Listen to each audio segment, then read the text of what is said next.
And a lot of this, for his Jordan and Bron relationship, is self-inflicted by LeBron. You're LeBron James. You came into the league wearing number 23. Now, eventually, it was to be the GOAT and to be supplanted.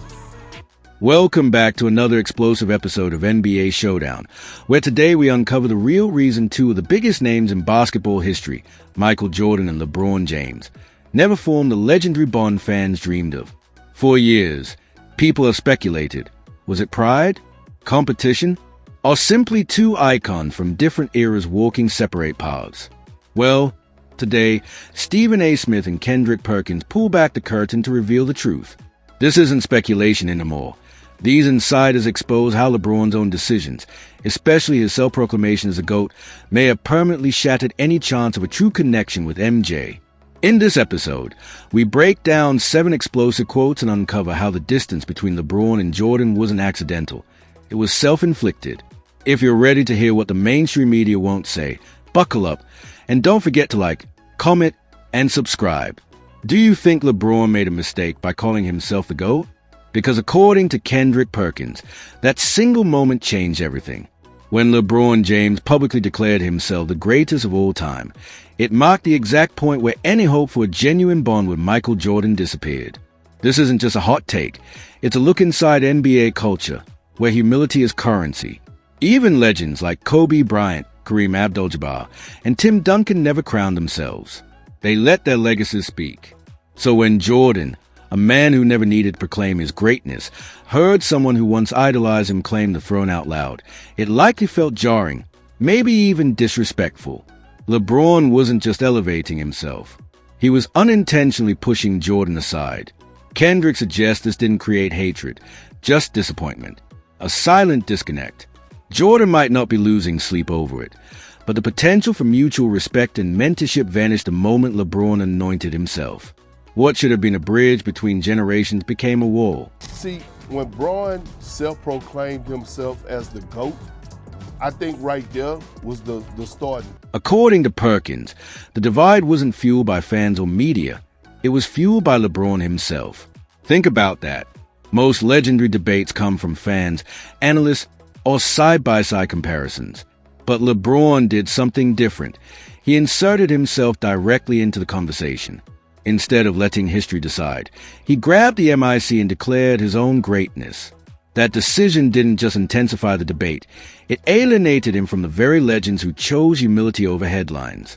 For someone like Jordan, whose career spoke louder than words, LeBron's self-aggrandizing approach may have felt like the opposite of everything his generation stood for. What could have been a historical debate turned personal? By putting himself at the center of a discussion that should have been driven by time, evidence, and respect, LeBron created unnecessary division. Perkins says it best. LeBron didn't just join the GOAT debate, he lit the match. And in doing so, he likely burned a bridge with the very man he once looked up to. And a lot of this, for his Jordan and Bron relationship, is self-inflicted by LeBron. Interestingly, Kendrick also offers balance. He admits that in his eyes, LeBron James is a GOAT, but what matters more is what comes next. He acknowledges the truth. GOAT status will always be subjective. Some pick Jordan, others pick LeBron. It's personal preference. And that's key, because even as a LeBron supporter, Perkins recognizes that declaring yourself a GOAT doesn't end the argument. It complicates it. His tone says it all. He respects Jordan's journey, even while praising LeBron's. LeBron skipped that part. He didn't let the conversation evolve naturally. He ended it unilaterally, mid-career, in a moment of celebration. And that choice echoes louder than any stat or trophy. Had LeBron waited until retirement, or let others make the claim for him, this discussion might feel different. But he didn't. And that's what separates him from legends like Jordan. When I think about the greatest player of all time, it's still LeBron James in my eyes. It's a debate all day. Some people could go with Jordan, some people could go with Bron. Like I told Molly and Stephen A. Then, Stephen A. Smith joins the conversation, and he dismisses the idea of bad blood. He clarifies, this isn't about animosity, it's about curiosity. Why did a relationship never form between two of the greatest players ever? Stephen A. explains, both men have lived extraordinary lives. Jordan, now a retired icon and businessman. LeBron, Still adding to his legacy. There's no conflict, just distance. And that distance, Stephen A. says, may come down to how they define greatness. For Jordan, greatness meant pain, competition, and quiet domination. For LeBron, greatness has been both earned and marketed. That philosophical divide might explain why they never clicked. LeBron entered the league wearing number 23, a symbolic nod to Jordan, but instead of quietly owning the throne, he talked about it, celebrated it, and let the chase define his story. Stephen A. isn't blaming him, he's just pointing out that the absence of a bond has a reason. And that reason starts with how LeBron handled his rise to greatness. Jordan's living his best life, and they're not enemies. But it's not about whether or not or they have a relationship or not. The issue is why.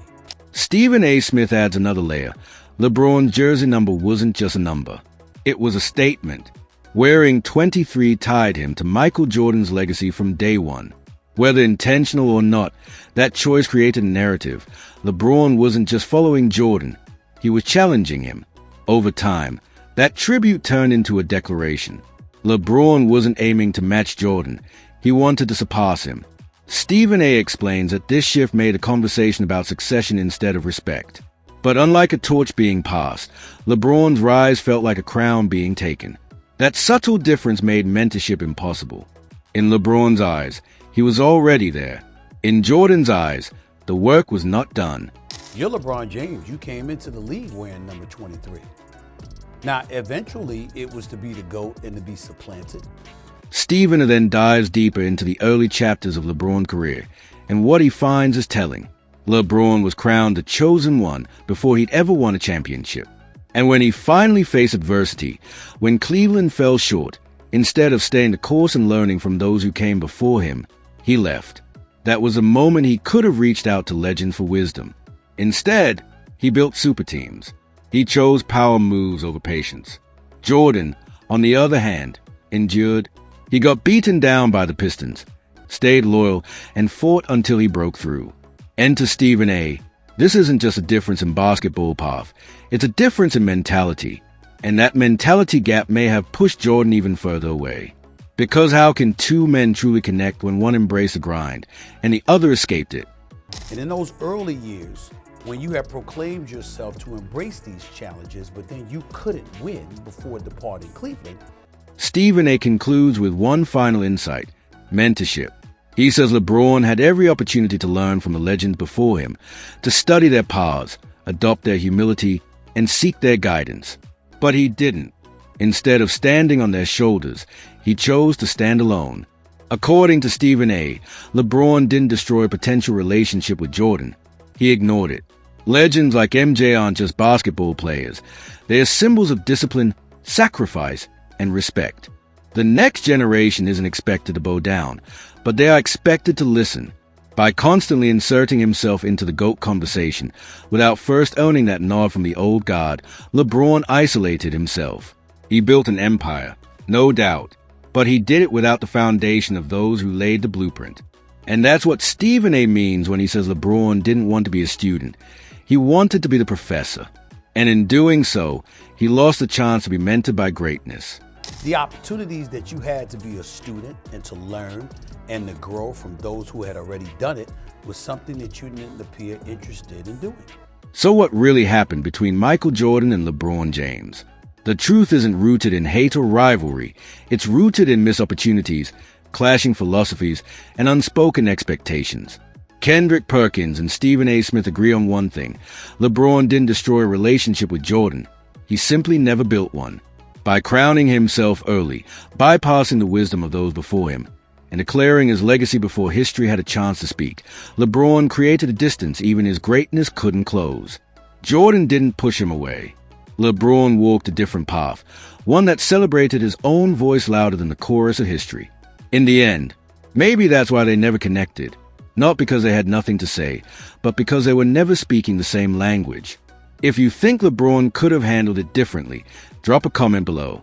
And don't forget to like, subscribe, and stay tuned for more NBA showdowns that cut through the noise and get to the truth.